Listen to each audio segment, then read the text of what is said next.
नमस्कार मित्रों। क्या आपने कभी महसूस किया है कि आप बड़े उत्साह के साथ किसी काम की शुरुआत तो करते हैं, लेकिन कुछ दिनों बाद वही उत्साह गायब हो जाता है। नया लक्ष्य बनता है, नई उम्मीदें जन्म लेती हैं, लेकिन थोड़े समय बाद मन कहता है कल से करेंगे, अभी मूड नहीं है, अभी सही समय नहीं है, और धीरे धीरे सपने अधूरे रह जाते हैं। आज मैं आपसे सफलता का कोई रहस्य नहीं बताऊंगा। आज बात होगी उस शक्ति की जो साधारण व्यक्ति को असाधारण बनाती है। उस शक्ति का नाम है कॉन्स्टेंसी, निरंतरता।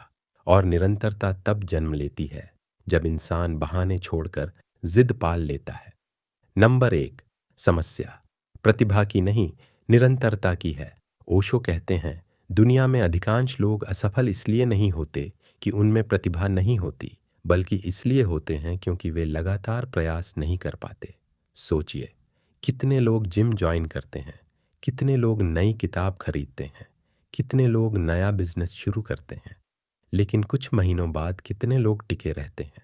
बहुत कम। क्यों? क्योंकि शुरुआत करना आसान है, लेकिन रोज वही काम करना कठिन है। और सफलता हमेशा उसी को मिलती है जो कठिन काम को भी लगातार करता रहता है। नंबर दो, मन हमेशा आसान रास्ता चाहता है मित्रों। मन का स्वभाव है आराम। मन संघर्ष नहीं चाहता। मन चाहता है कि बिना मेहनत के सब मिल जाए।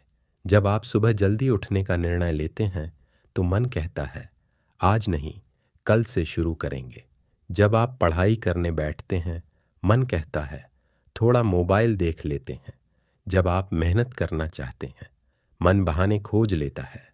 याद रखिए, मन आपका सेवक होना चाहिए, मालिक नहीं। जिस दिन मन मालिक बन गया, उस दिन आपका जीवन बहानों का गुलाम बन जाएगा।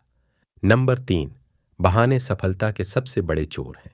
एक बात हमेशा याद रखिए, बहाने कभी आपकी समस्या हल नहीं करते। वे केवल आपको कुछ समय के लिए सुकून देते हैं और फिर धीरे धीरे आपके सपनों को चुरा लेते हैं। गरीब आदमी के पास बहाना है, अमीर आदमी के पास भी बहाना हो सकता है, लेकिन सफल व्यक्ति बहानों से ऊपर उठ जाता है।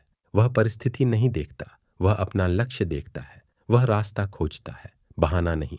नंबर चार, जिद की शक्ति। अब सवाल है, अगर बहाने छोड़ने हैं तो क्या करना होगा? जवाब है जिद पालनी होगी, लेकिन यह जिद किसी व्यक्ति से नहीं, अपने लक्ष्य से होनी चाहिए। ऐसी जिद कि चाहे कुछ भी हो जाए, मैं रुकूंगा नहीं, धीरे चलूंगा, लेकिन रुकूंगा नहीं, गिरूंगा लेकिन फिर उठूंगा, हारूंगा लेकिन फिर प्रयास करूंगा। यही जिद इंसान को महान बनाती है। नंबर पाँच, छोटी जीतों का नियम। बहुत लोग बड़ी सफलता चाहते हैं, लेकिन छोटी आदतों को महत्व नहीं देते। याद रखिए, महान पर्वत भी छोटे छोटे पत्थरों से बनते हैं। यदि आप रोज केवल 1% बेहतर बनते हैं, तो 1 साल बाद आप पूरी तरह बदल सकते हैं। आज 10 मिनट पढ़ो, कल 15 मिनट पढ़ो, आज 20 मिनट मेहनत करो, कल 25 मिनट। धीरे धीरे निरंतरता आपकी पहचान बन जाएगी। नंबर छह, जब मन हार मानना चाहे, जीवन में ऐसे दिन भी आएंगे जब आपका मन टूट जाएगा, जब लगेगा कि मेहनत का कोई परिणाम नहीं मिल रहा, जब लगेगा कि सब कुछ बेकार है। लेकिन याद रखिए, सफलता अक्सर उसी मोड़ के बाद मिलती है जहां अधिकांश लोग हार मान लेते हैं। इसलिए जब मन कहे बस अब छोड़ दो, तब स्वयं से कहना बस एक कदम और। कभी कभी वही एक कदम पूरी जिंदगी बदल देता है। नंबर सात, कॉन्स्टेंसी का रहस्य। निरंतरता का मतलब यह नहीं कि आप कभी थकेंगे नहीं।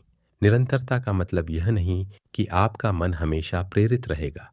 निरंतरता का मतलब है मन करे तब भी काम करना, और मन न करे तब भी काम करना। क्योंकि विजेता मूड देखकर काम नहीं करते, वे संकल्प देखकर काम करते हैं। Powerful conclusion. मित्रों, यदि जीवन बदलना है तो प्रेरणा के पीछे मत भागो। प्रेरणा आती जाती रहती है। निरंतरता पैदा करो, बहाने छोड़ो, जिद पालो, और हर दिन अपने लक्ष्य की ओर एक कदम बढ़ाओ। याद रखो, धीमी गति से चलने वाला व्यक्ति भी मंजिल तक पहुंच जाता है यदि वह रुकता नहीं, लेकिन तेज दौड़ने वाला भी हार जाता है यदि बीच रास्ते में बैठ जाए। इसलिए आज स्वयं से एक वादा करो, मैं बहाने नहीं बनाऊंगा, मैं परिस्थिति का इंतजार नहीं करूंगा, मैं निरंतर प्रयास करूंगा। और जिस दिन यह जिद आपके भीतर जाग जाएगी, उस दिन सफलता आपको खोजती हुई आएगी। धन्यवाद। अगर यह विचार आपको अच्छा लगा हो तो कमेंट में लिखें, मैं बहाने नहीं, जिद चुनता हूँ।